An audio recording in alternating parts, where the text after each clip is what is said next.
rapport à votre expérience actuelle, est-ce que vous pouvez dire aujourd'hui, 18 mois après avoir lancé votre franchise, que c'est un investissement qui valait le coup? Oui, alors c'est vrai que si on est dans la catégorie où il n'y a que les chiffres qui parlent, il me manque encore un peu de recul, Ouais, parce que la masse critique va être atteinte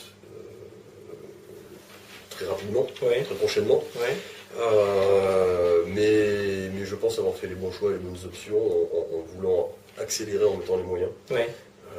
Parce que sinon on est très vite rattrapé par cette masse critique. Et là, ça peut confirmer la règle qui dit au niveau du conseil qu'un réseau plus d'un réseau Sur deux, en fait, je crois, ouais. ferme au bout de 5 ans. C'est ça, c'est même plus que ça en C'est fait, le score 70%, dramatique, ouais. Ouais, ce qui est un score tout à fait dramatique, effectivement. Justement, parlant du développement, vous avez réussi un tour de force assez impressionnant, 20 franchisés en 18 mois, c'est pour nous qui sommes dans le secteur, c'est peu fréquent, surtout dans une activité comme celle-là, qui est quand même lourde à déployer. Il y a une centrale d'achat, il y a des chambres froides négatives très importantes, il y a tout un service logistique à organiser, et les restaurants eux-mêmes, c'est quand même de belles unités qui vont faire entre 300 et 600, 700 000 euros de chiffre, donc c'est quand même des grosses unités. 20 franchisés en 18 mois, c'est important.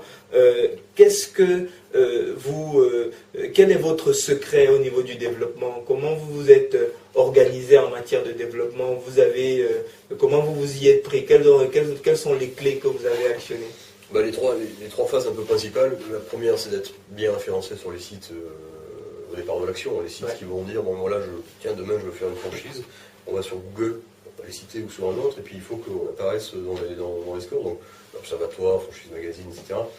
On fait vivre à travers ces sites-là des communiqués qui vont parler du réseau. On a sorti un nouveau produit, on a signé tel contrat, voilà. Les internautes peuvent suivre au jour le jour l'évolution du réseau. Donc ça crée un buzz, ça crée du papier, une présence. À travers ça, les utilisateurs vont pouvoir cliquer pour avoir des renseignements, des fiches complémentaires.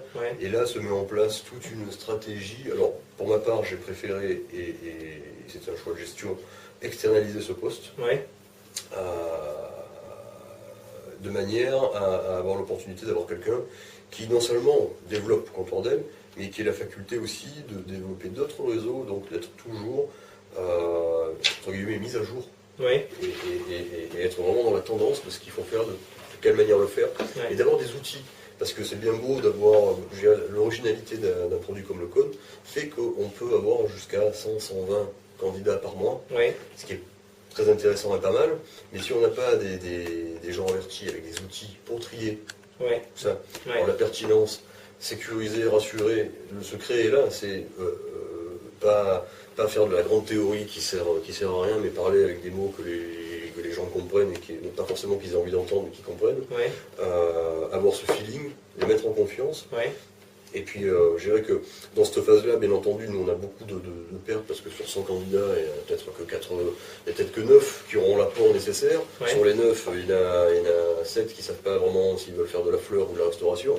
Donc il en reste 2. Mais si ces 2 sont bien séduits avec les bons outils, je dirais que notre taux de conversion, quand ils ont pris l'engagement de venir nous rencontrer ou de venir goûter le produit, il est quasiment de 100%. Donc le travail en amont était bien fait. Mais si je voulais le faire moi-même, il me faudrait facilement au moins 2 personnes, en plus de ma présence, qui ne fassent que ça. Et c'est vrai que pour se donner plus de matière et plus de réactivité, dans ce poste-là, la prestation de service est plus intéressante. D'accord. Ça c'est donc la façon dont vous l'avez... Alors après c'est la phase en amont. Bien entendu, après ce qui plaît, ce qui rassure, ce qui toujours séduit, l'aventure. La franchise c'est une aventure humaine, donc il y a une histoire de mariage qui peut durer 5, 7, 10 ans, peu importe par rapport au réseau. Donc c'est une histoire de confiance, tout simplement. Et c'est vrai qu'on a un peu changé de méthodologie dans le développement. Aujourd'hui on accompagne nos candidats intégralement, surtout dans la phase avant l'ouverture, où on va chercher l'emplacement avec eux, ne pas les laisser tout seuls face aux agents immobiliers. On va réaliser tous les rapprochements, les dossiers bancaires, business plan, en connaissant, en maîtrisant nos marges et nos charges, adaptés spécifiquement au lieu, avec un état local, avec du marketing qui est fait en amont. Donc voilà. Notre seul objectif, bien entendu, comme le leur, c'est qu'on ouvre dans un délai raisonnable. Ouais. Délai raisonnable qui est jamais assez raisonnable parce qu'on est en France et que c'est très lourd administrativement. Ouais. Mais voilà, le fait de les accompagner, Ouais. elle les rassure parce que c'est un très bon filon quand on est un peu timide, quand on a toujours été dans le monde salarial, de vouloir basculer. C'est la majorité de nos candidats aujourd'hui. Ouais. Je suis cadre ou pas. Bon, j'ai quelques économies.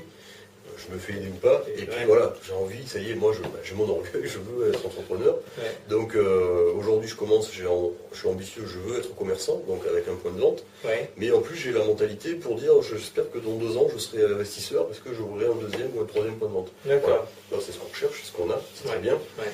Mais c'est vraiment cette faculté intellectuelle à se dire, bon, ben, je peux basculer, et plutôt que de faire face tout seul à plein de contraintes de création, juridique, de marketing, Ouais. de faire savoir. Bon, c'est vrai que là, je parle sur la généralité. La franchise, c'est le meilleur pied à l'étrier et le meilleur assistant possible aujourd'hui pour se lancer dans l'entrepreneuriat. D'accord, d'accord. Donc ça, c'est le message aux candidats franchisés. Au passage. Au passage, ouais. Et d'ailleurs, on va revenir là-dessus, mais je relève un point tout à l'heure concernant votre organisation. Donc, bon produit, forte présence de communication, et puis derrière, choix plutôt judicieux a priori du prestataire au niveau du traitement de candidature, avec des outils de sélection, de tri de prospects, de montage financier. Oui, puis alors, tout en faisant de la prestation externalisée, maîtriser son sujet, c'est toujours le cas de n'importe quel aspect commercial, Oui. et maîtriser son sujet, donc c'est-à-dire avoir un développeur qui maîtrise vraiment tous les alinéas juridiques d'un contrat, Oui. c'est un gain de temps. C'est un développeur qui soit capable aussi de maîtriser la partie chiffrée. Oui. Il y a une approche terrain immédiate, parce qu'il y a la faisabilité, là on perd notre temps, là on peut pas, là on pourra pas, là ça passera pas, parce qu'il ne faut pas oublier, je veux dire, à l'arrivée, il faut quand même que vous ayez 30% de l'enveloppe totale. Chez Contordel, ça peut aller de 220 000 euros en enveloppe totale à 600, 800, enfin voilà, après chacun peut se faire plaisir selon l'acquisition. Ouais.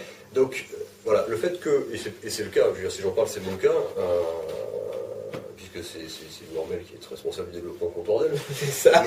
Je ne voulais pas le dire, mais si vous me démasquez... Et voilà, j'enlève le masque, mais ça a été la force et la symbiose qu'on a retrouvée, c'est, oui, parce que vous développez Contordel, mais en même temps, vous occupez de toute la partie chiffrée du business plan. Donc ça aide, ça rassure, et au moins on ne perd pas de temps, et on sait quoi répondre aux candidats rapidement. Voilà. Et on a besoin de réactivité, parce qu'après il y a des phases qui sont beaucoup plus longues sur le plan architectural, les permis, l'autorisation, les contraintes handicapées, plein de choses. Voilà. Donc si tout, en amont, on est réactif, on maîtrise son sujet, ça c'est formidable. Et puis puisqu'on parle de franchise, ben là, on est franc et on est transparent avec le candidat. Tout à fait, parce que c'est vrai que comme on sait que de toute façon on va perdre du temps en aval sur les autorisations, si on peut en gagner en amont sur le local sur lequel on se positionne ou pas, effectivement c'est... Mais voilà, puis il faut être une équipe et avoir suffisamment de recul, donc ça permet aussi d'avoir encore plus de recul que d'avoir quelqu'un qui est interne au Contordel. Parce qu'à un moment donné, on n'a pas de boule de cristal, on va travailler ensemble sur comment on peut et quel va être le chiffre de l'année 1. Mais voilà, on n'a pas de baguette magique. Et ça se construit, et plus il y a d'intervenants avec, bien entendu, des process pour arriver à ce chiffre d'affaires, c'est plus sécurisant et on s'en rapproche dans la réalité. Oui, et puis, du côté consultant, je prêche un peu pour ma paroisse. C'est vrai que l'intérêt, c'est le fait d'avoir, de choisir ça comme métier. C'est une justification pour nous d'investir des moyens, pour se construire des outils pour faire ce travail, parce qu'on sait qu'on a besoin de le faire de façon professionnelle et dans des volumes conséquents pour le rentabiliser.